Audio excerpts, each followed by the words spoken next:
What's going on, guys? Super Savage 789 here, bringing you guys another video.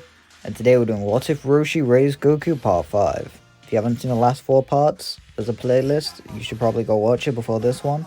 But without further ado, let's get into today's video. Goku would approach Piccolo on the lookout, where he tells him about how he's going to Namek. He tells him that Piccolo is coming with him. The demon smiles, asking why he'd want to do that. He has no concern for his friends, he'd much rather stay where it's comfortable. At this, Goku gets serious, telling him he wasn't asking. Then activates Kaioken, telling Piccolo that if he decides to stay on Earth, he'll have no choice but to put him back in the jar. Recognizing that he doesn't have any options, Piccolo reluctantly agrees to tag along to the journey to Namek. On the ship, Goku and Piccolo would be training separately from one another. So Goku's power level would be 90k and Piccolo not far behind at 89k. They arrive on Namek, where Goku forces Piccolo to accompany him to where the others are. The duo head over and arrive on the same scene that Goku did in canon. Goku beats Recoome and Berta with Jice escaping. During this, Piccolo would decide to sneak away, not wanting to help. While Krillin and Gohan are worried about Piccolo's disappearance, Goku tells them that they shouldn't worry about it. Worst case scenario is Piccolo leaves the planet, in which case they use the wish to teleport the ship back, leaving Piccolo in space somewhere, so they don't have to worry about it right now. The fight with Ginyu would transpire, and that all goes the same, leaving Goku comatose, and the others all with the 7 Dragon Balls. Here they decide on reviving Roshi, however I doubt he'd want to come to Namek.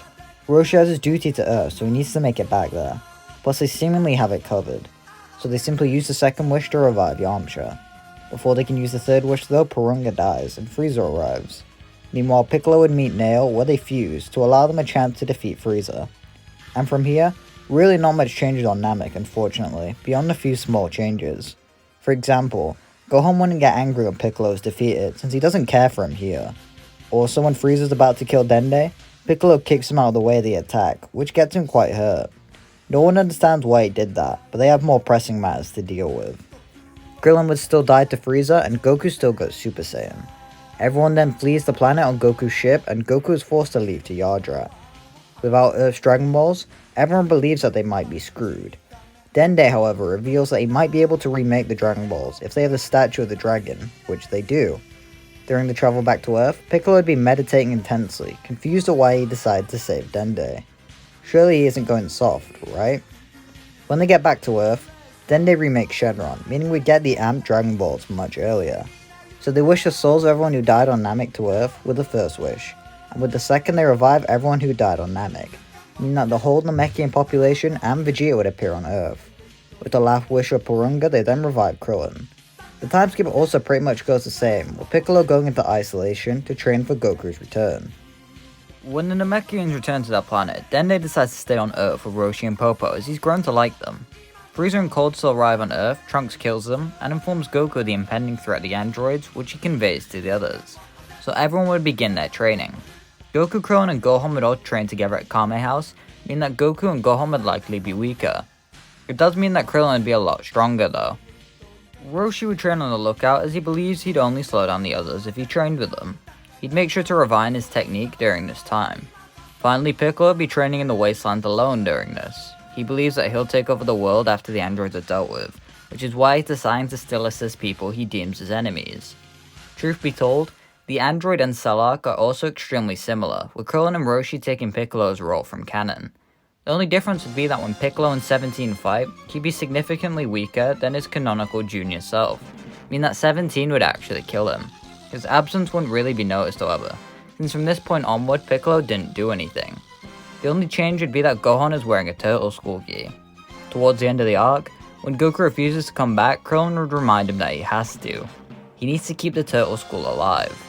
Goku remarks however that he's not ready to be a teacher. There is still so much that he has to learn. Besides, Krillin is way more worthy of that position anyway. So Krillin becomes a Turtle School master. Upon Goku's request, King Piccolo would be revived, where he'd quickly go into isolation out of embarrassment. In the 7 years, quite a fair bit changes, finally. Krillin becomes the Turtle School master and takes the role very seriously. He trains with Roshi, learning a few things from him to become a better master. This would include learning buff form. He'd train of 18 after they marry, and inevitably he'd begin training his first students, his daughter Marin and Goku's son Goten. As for Piccolo, his solitude would only further his resentment for the Z-Fighters. Him being so weak compared to everyone else is truly weighing on him. Plus there's something wrong with him. Ever since being freed from his Mothaba jar and fusing with Kami, small bits of compassion have begun to appear, and it truly makes him sick. He does his best to keep it back, but he knows he truly can't kick it. When Babidi and his forces come to Earth, instead of getting Spopovich and Yamu, Babidi would get Piccolo. He'd welcome the Wizard's Amp as it allows him to return to who he once was. At the tournament, the Z5s would all attend to once again see Goku. It'd be nice seeing Goku reunite with his father, as well as Roshi interacting with Goten before his fight with Trunks. Mara would also enter the tournament, but she'd probably lose to Trunks. Goten, however, would end up winning the Kids division here, so that's cool. Piccolo would end up beating Videl and taking Gohan's energy, fleeing back to Babidi. When everyone chases after him, Roshi would get a piggyback from Krillin as he wants to help deal with Piccolo. Babidi wouldn't kill Piccolo since he is very strong and useful to the Empire. Dabura kills Kibito and spits on Krillin, with Roshi being able to barely dodge. Everyone then heads inside where the fights all go the same. Vegeta becomes Majin and fights with Goku.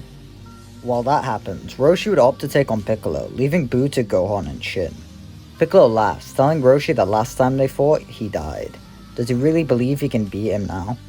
Roshi tells him that last time Piccolo was nothing more than evil incarnate. Surely he must have sensed that something has changed inside him.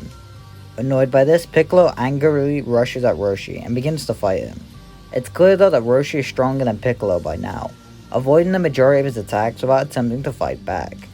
Roshi asks Piccolo if being evil is truly what makes him happy, or has it only left him feeling weak and bitter. Piccolo tries getting Roshi to shut up as the old man continues on. He saw what Piccolo used to be, hundreds of years ago. That monster almost destroyed the Earth. Now, however, he's merely sat in a wasteland doing nothing. It's time to accept the fact that he's an ally to good. Piccolo continues brewing with rage until he abruptly stops. He begins trembling as he tries to argue with himself. He is evil. Roshi places a hand on the Demon King's shoulder, telling him it's okay. He's done a lot of evil, but he can come back from it. They can do it together. He puts his hand out to Piccolo, offering it to him as a sign to join him. Piccolo hesitates before extending his hand, landing a hard blow to Roshi's solar plexus. He quickly falls unconscious as Piccolo gets up. He flies away, arriving where Buu is just as Vegeta does. Vegeta remarks to Babidi that it appears he can't keep any of his men under control, which Piccolo smirks at. The duo would begin to fight Buu, where they get beaten up badly. Buu would fire a Kamehameha which pierces through Piccolo's chest, allowing him to fight solely Vegeta. As Piccolo lays dying, he'd cough up an egg, spitting it towards Roshi's direction. He telepathically tells Roshi that he was too far down the dark, but maybe he can show his son the light. With a smile over his face, Piccolo then explodes. When Roshi awakens, he'd come across the newly born Piccolo Jr., where he takes him with him. Everyone would go to the lookout where Goku still fights Buu, showing off Super Saiyan 3 before returning. He begins teaching Goten and Trunks the fusion dance with Krillin assisting. Roshi reminds his son not to rely on that form he showed off. It's all brute strength. Remember what all his masters taught him.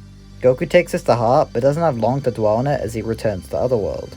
Krillin would take on Piccolo's canonical role of training the kids as Buu continuously destroys more of Earth. The timeline reunites from here with some small changes, one of which being that Dende saves Piccolo and keeps the young Namekian by his side. Also, we see Krillin attempt to use the Mothaba on Buu, but that doesn't work. So the only change would occur when Kid Buu shows up and begins destroying Earth. As Goku struggles to use instant transmission, he recognizes what Roshi told him. He can't be stressing out, he must remain calm. So calm. He powers down to base, closing his eyes as he calms his very being. For a fraction of a second, a blue aura surrounds Goku as his eyes turn a light grey. He turns around and manages to stop Buu's attack. While the Earth is significantly damaged, at least it is partially still intact. Vegeta asks Goku what that power is, with Goku not even knowing. He plans on finding out, however. Goku begins fighting Kid Buu, but the tiny Jin bodies him. It's clear that he cannot tap into that power once more. Vegeta darts in, telling Goku to figure out what it was. He'll hold off Buu in the meantime. Vegeta fights Buu using Super Saiyan 2 as Goku simply meditates on the sidelines. He begins listening to Roshi's voice in his head, trying to calm himself. It takes a while, but once more, the blue aura appears, as do his silver eyes. Without even thinking, Goku darts in, kicking Kid Buu away from Vegeta. Vegeta asks Goku if he can win now, with the Saiyan not even knowing the answer himself. He doesn't know how long this power will last, so he's going to end this now. Goku begins fighting Kid Buu and Ultra Instinct Omen, completely dominating the fight. This power is fleeting and Goku knows it, doing his best to destroy him. Buu recognizes this and begins getting desperate, beginning to fire a barrage of ki blasts. The Saiyan doesn't flinch as he charges up a Kamehameha, running towards Buu. In a last-ditch attempt, Buu fires his own blast, which Goku leaps over, riding on the blast of his own ki orb. Goku then unleashes the blast point blank, completely vaporizing Buu. He turns around to the others with a grin over his face, before passing out. Now, it might seem a bit far-fetched for Goku to get UI so early, but you have to remember I always use the manga continuity for Super, and in the manga it's Roshi who actually leads to the transformation of UI, by reminding Goku to remember his former masters. So here, that's just what would happen naturally. But yeah, that's where we're going to leave it here. Make sure you like and subscribe and comment down below your ideas for future videos. The next part will be the finale, make sure you stay tuned for that. And yeah, bye!